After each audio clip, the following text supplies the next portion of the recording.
So in today's video, we will have a look at an artificial intelligence algorithm for fracture detection on radiographs, and we will see how it performs and how much time we still have left as radiologists. So before we start with the actual video, just a quick disclaimer. Collective Minds Radiology were kind enough to provide me with a premium account, and I'm now just testing out the functionality of the platform to see how I can integrate this into my teaching endeavors. What we are going to do now is to see how good the Gleamer AI algorithm performs. What I actually did, I just picked, I think, 9 wrist radiographs from the PAC system, uploaded them here, and we will now see whether the Gleamer AI will detect the fracture or not. So they all have a fracture, I believe, and we will see how the algorithm performs. But before I show you that, let me just quickly show you how you can actually perform this analysis. So what you do, you just post a new case, and it's free for everybody. Everybody can do this. You upload images from your computer. You just pull your image of the radiograph in here. You upload it. It does some processing and stuff, and then it should open up a case. So it's creating now the case. There it is. Put in here test, fracture. Now you can select musculoskeletal system, medication value is 0, test, and then check, and we just publish this to my private group here, and that's it. All right, publish case. So the case is now published, and we can see it right here. You can make the image big. You can open the review mode, and then it's loading up a certified DICOM viewer, and now you have basically the full functionality of your system. You can see there is a fracture and some degenerative changes. We can close this window again, and we are now back here. And you can see here, for this case, you can ask AI for help, which is really good because I can use it. So, Bone View by Gleamer, that's the product. So basically, I think the ultimate idea is to have multiple modules, AI integration, and something could look like this. So its intended use is for trauma, X-rays, bone trauma, and we can now request the analysis. So now let's start right off with the first case here. So we can see just based here on the CT that there is a fracture here, and on the radiograph we can see there. And that's actually what the algorithm detected. So the algorithm detected this one here, one region where it suspected a fracture, but it didn't see the radial fracture. Now let's go into the open review mode. So we know it's about somewhere here. It's really hard to see though. Let me just pull this up. We can see the avulsion fracture here, and basically any fragment you see here is a avulsion fracture of the triquetrum bone by the dorsal intercarpal ligament and the dorsal radiocarpal ligament. So they both pull on the same spot more or less, and pull out this kind of avulsion fractures there. But we are still trying to see the fracture. We can see a little bit of swelling here, maybe there, maybe here. This one might be consistent with this kind of distal radial fracture with intra-articular extension here. But on the AP view, it's really, really hard. Now, let's pull up the result here.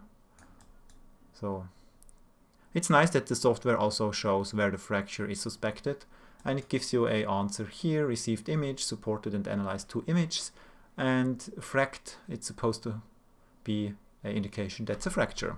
I don't know why they just didn't write it out.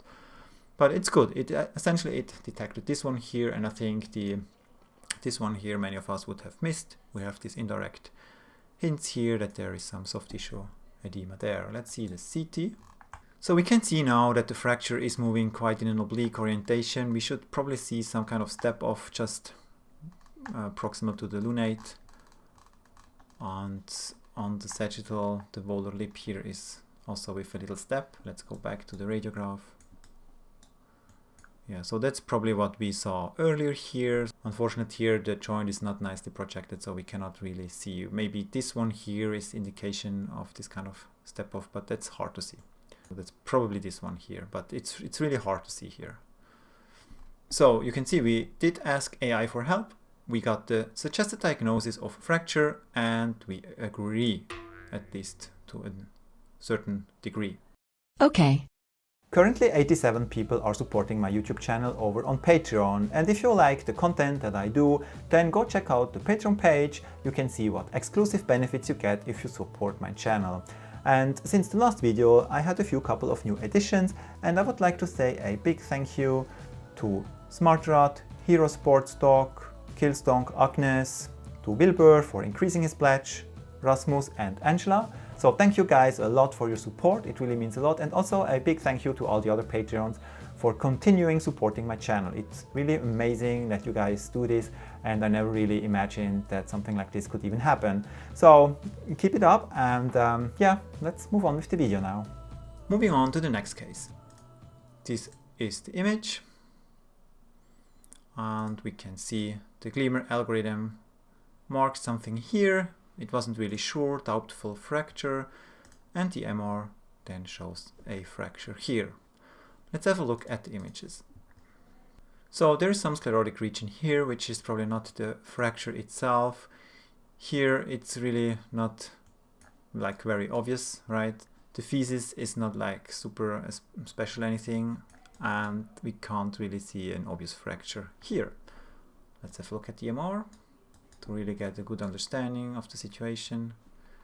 And it's just a fissure here, and then it's going out here. And this sclerosis here has nothing to do with the trauma. And the algorithm was suspecting something here. I mean, it's not bad, but it's a tricky case. Quite obvious, distal radius fracture here, distal radial fracture here, there. And the algorithm says fracture. It even shows where we can see the fracture. Let's have a quickly look at the images. So, very easy case, even for a radiologist here. Everybody would see this. So, good job, AI. So, we have to give the AI a thumbs up. Got it. Thank you. So, image here. Second one. We can see some irregularity there. The AI says fracture, and it points out the distal radius. So here it wasn't really sure. So it's kind of a strategy to just point the distal radius out. Maybe I should have taken other joints as well. But let's have a look at the images quickly. So I didn't try to select difficult cases or anything. It's really just some random wrists over a certain amount of time that were coded as wrist or radial fractures. So you can see there is the avulsion or the fracture here rather than of the Lister tubercle, indicating the fracture. There is some maybe haziness of the trabecular structure that the algorithm tried to identify or was suspecting. And if we pull this one in, it's not really, it's quite a large area for it not to be certain. And here it didn't even mark anything, so not really sure. So he should probably have seen this one here. I can't really understand how he came up with a fracture from this image, but it must be the trabecular structure that's somehow altered here, because it says a fracture, not even a doubtful fracture, interestingly enough. Okay, next case. So here we can see there is some sclerosis here in the distal radial shaft here. It's a very young patient, probably difficult for the AI. And you can see there is a bending of the bone. I don't really remember the age of this kind of finding, and it's a doubtful fracture. So AI was suspecting this area anyway, so it's quite okay that it even recognizes just the deformation of the bone at this level and was not just pointing us into this direction. So I think that's surprising that it's also realizing it might be something wrong here. Because I've seen algorithms, they were just analyzing the horizontal fractures, and even very obvious longitudinal fractures were always missed. It was presented at one of the meetings in the past. So good job, AI. So here again we see a cortical breakthrough, also some irregularities at Lister's tubercle here. maybe some etching here, a little bit haziness there, and the algorithm comes up with fracture. Points us straight to the distal radius here. Here again, I'm not really sure what the dotted lines means as opposed to this one, so I think this one's maybe more certain than this one, but I haven't found out yet, although I didn't really try to find out, to be honest.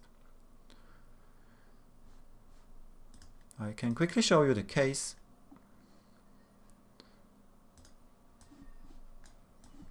I mean, this is not something one of us would really struggle with. We can see the listed tubercle fracture, we can see the step off here, but still, I'm still a little bit... it's good for the AI that it actually also sees this kind of non-displaced fracture, so good job. Although, again, it's probably not really a diagnostic challenge for us. So let's give it a thumbs up. So we can see also non-displaced fracture, some cortical fragment bulging out a little bit, and we can see the fracture line going more or less horizontally, and also we can see again fracture here, this area here. Algorithm says it's a fracture, and it points us to the same area as usual with a nice rectangle, not dotted, so it's probably quite sure that it's a fracture, and it's right. Good job. Thank you, Chris. So this is obviously a very easy case. Severe fracture, displaced. We've got some tissue overlying here, or tissues, or blankets, or whatever. And the algorithm comes up with a fracture. Very good, AI, and also points us here to the correct place. Also seems to be pretty sure about it. That's very nice. Well done. So we can see some nicks here. Also here, some indentation. So this is the distal radial fracture, and the algorithm comes up with a fracture, points us very narrowly to the correct place here. Also seems to be pretty sure. Again, well done by the AI. So I think in conclusion we can say the algorithm was pretty good. It was certainly better than I expected, which is quite interesting.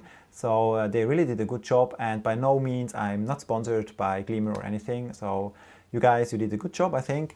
Whether this will really prove valuable in a clinical setting or clinical routine, I'm not sure yet. So it might help if it illustrates where you or where the AI suspects the fracture, but it also might make you as a radiologist a little bit lazy and you just trust software. So it has kind of two sides of a coin, I guess. But we will see what the future brings. So I hope you liked the video. Let me know in the comments below if you think artificial intelligence or especially algorithms like this have any value, and we'll see what you guys think. Thanks for watching, and see you next time.